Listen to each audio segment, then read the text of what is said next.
Let me briefly summarize the paper.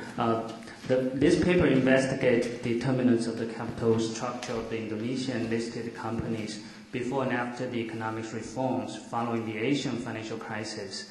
And they find that the corporate financing activities of Indonesian listed companies became more rational as a result of post-crisis reforms.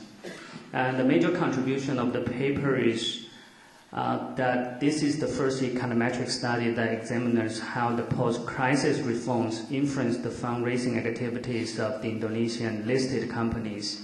And this paper explores an understudied but important issue. It helps us understand various post-crisis reforms and their potential impacts in one of the largest developing economies, Indonesia. And the methodology that the paper uses is a two-step estimation process. In the first step, due to employing an unbalanced panel data, a fixed effect regression model is estimated. In the second step, the estimated coefficient of the individual company fixed effect obtained from the first step is regressed on fixed attributes of the company. And then in the first step, the variables of interest includes the debt ratios as the dependent variables. And then the independent variables include the time-related company variables such as retained earnings, corporate tax, ability to provide collateral, also like the credits and business risk. And the second independent variables includes the timing for post-crisis period times time-related company variables, which is a cross term, and also the timing for mini-boom period and the time-related variables cross term, and yield downings and the fixed company effects. And then in the second step, the dependent variables include the estimated fixed effects of the company. And then the independent variables are time invariant corporate attributes, including the ownership, whether it's a core business or whether it's restructured. And then the cross-turn of the post-crisis period and the corporate attributes. And then also the cross-turn of the mini-boom period and the corporate attribute, and then the industrial downings. And the major empirical result, the first one is, in the first step, they find that most time-related company variables have either wrong signs or insignificant impacts. Therefore, authors suggest that fundraising activities in Indonesia prior to financial crisis differed from those predicted by financing theory.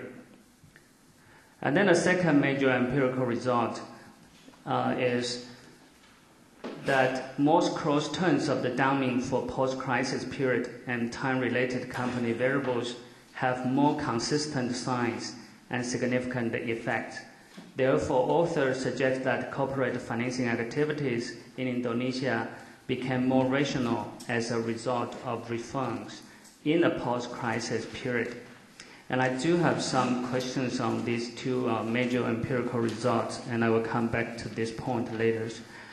And then the third major empirical result is that ownership attribute play significant roles in affecting a company's fixed effect. However, the result also find that the cross-turns of the downing for post-crisis and ownership attributes have insignificant impacts. Therefore, authors suggest that fundraising activities of listed companies are strongly affected by social and political networks they possess in the pre-crisis period. However, the effects of the ownership become very weak in the post-crisis period. So these are three major results that the paper find. The first comment I have is on the first empirical result.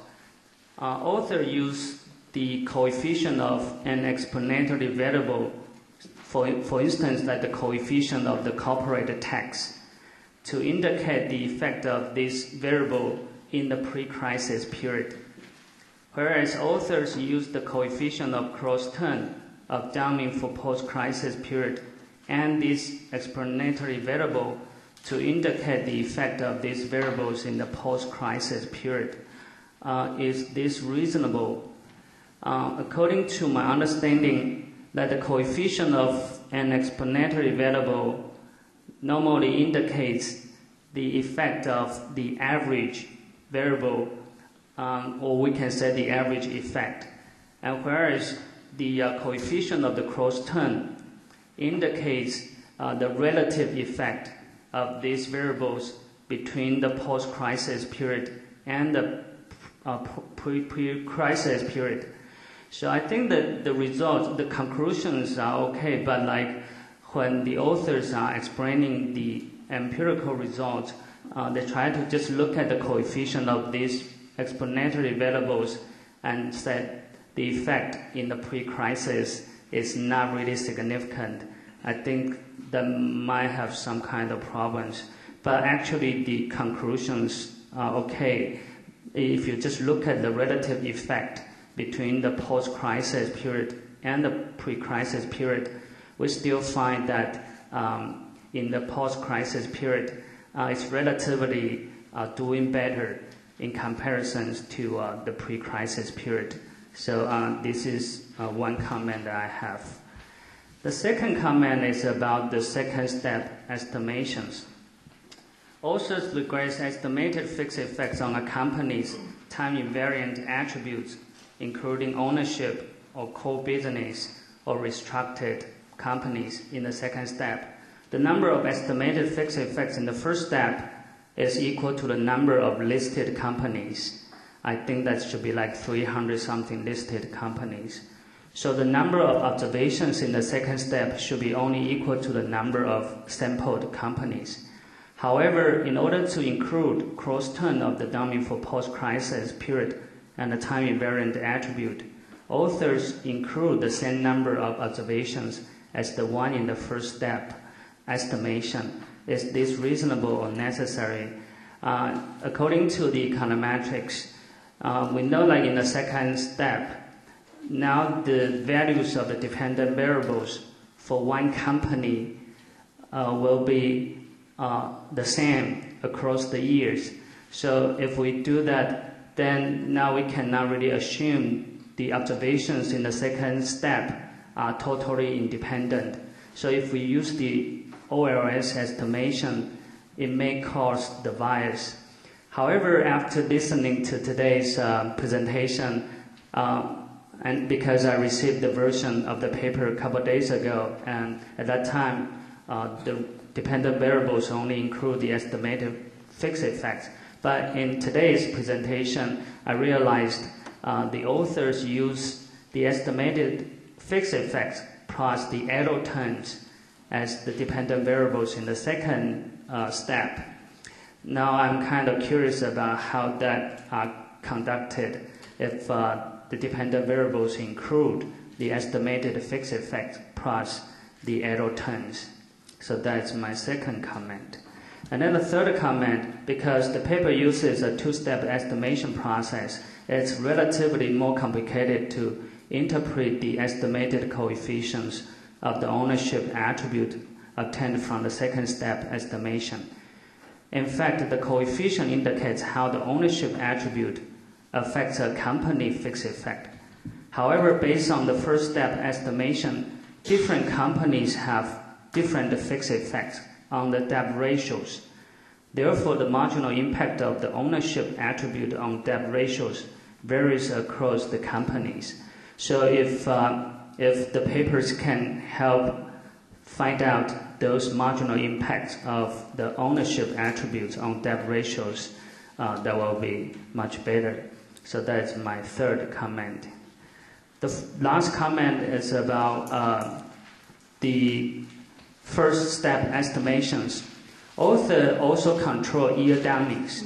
In fact, author can alternatively use the two-way fixed effect model to capture both individual company fixed effect and also the time fixed effect. And if we have those year dummies effects, can the coefficient of year dummies or the time fixed effects be explained by macroeconomic conditions or policies? Because I find out the year dummies effects become negative after year 2000 or something. So are those coefficients be able to explained by the macroeconomic conditions or any kinds of macroeconomic policies? And then the last one is a minor comments, and I would give those minor comments to the professors. Thanks. Thank you very much. Professor Okuda, do you want to reply now? Or to take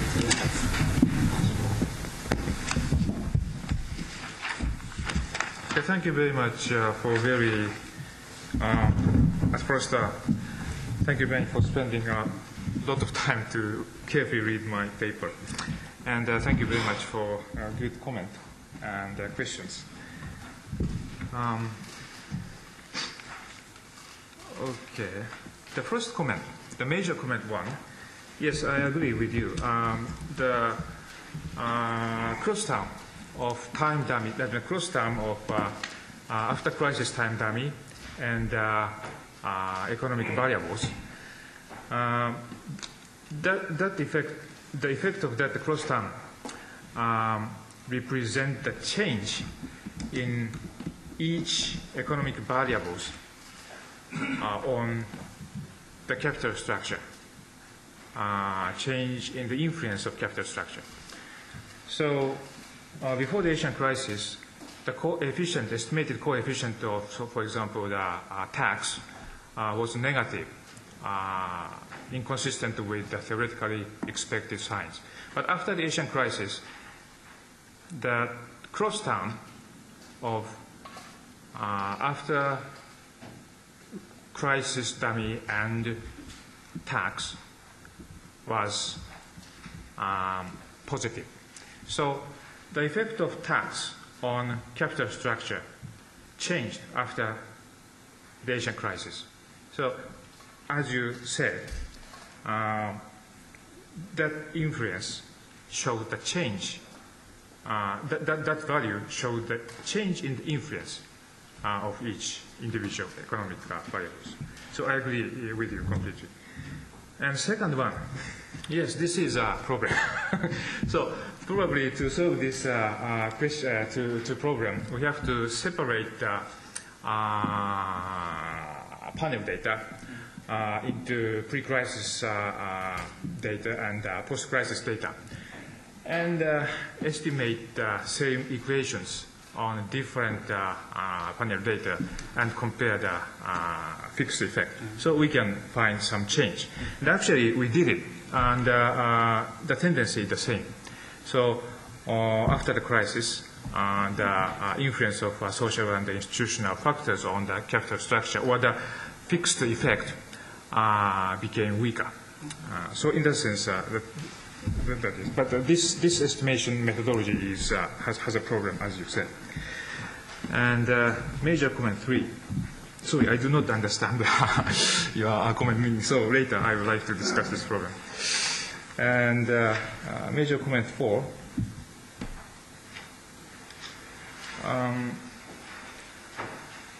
Do you suggest what?